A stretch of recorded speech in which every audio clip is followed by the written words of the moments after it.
tuubada quudinta NGT tube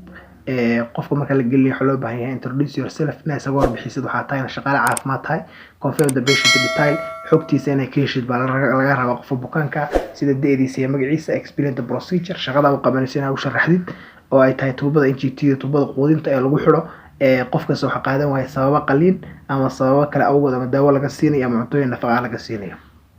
explain procedure marka sameeyay ujeedada looga dalay waxa weeye gain consent sidii looga heli lahaa ogolaansho inaad waxa weeye shaqada u qabatid wash your hand faraha waa dhaqda adiga ku dhacaya antiseptic waa soo urursataa qalabka loo baahnaa islingihi testing stripkina soo diyaarsatid gowsadii apron-kina soo diyaarsatid gloveski iyo disposable bowlki sixnigi waxa weeye qashinka ku guri lahayd dhamaadina soo diyaarsatid bal raba don't apron-kana xiratid gloveskina xiratid gloves marka xiratid position the patient sitting upright waa soo fadhiisinaysaa waa soo istaajinaysaa marka soo istaajisid tuubada waxa kaga cabiraysaa sanka ilaa waxa weeye earlobe dhigta hoosteeda baa ku cabiranaysaa dhigta hoosteeda ama earlobe marka ku cabiratid tuubadii NGT-da hoos baad u sii wadaysaa ilaa caloosha ku sii cabiranaysaa ilaa dherer 5 cm leeg dhererka 5 cm leeg marka ku cabiranaysid waxaad ka rabtaa waxa weeye nose-ka oo sanka ah iyo caloosha isu jiraan waxa laga rabaa inaad cabirtid cabirka ama centimeter-ka ahaan inta ay leeg tahay tuubada caloosha laysanka waa jilcisadii aad marisid afka hore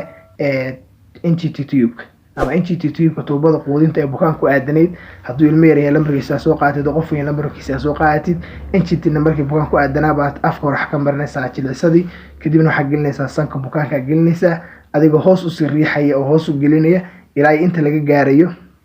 cabirka cabiratay hoos waxa weeye aad u sii gelinaysaa ilaa ka gaadhid cabirka loogu talagalay qofka waxa lagu amraa waxa weeye oo kale inuu afka neefsado baa lagu amraa sidoo kale waxa loo baahan yahay secure the NGT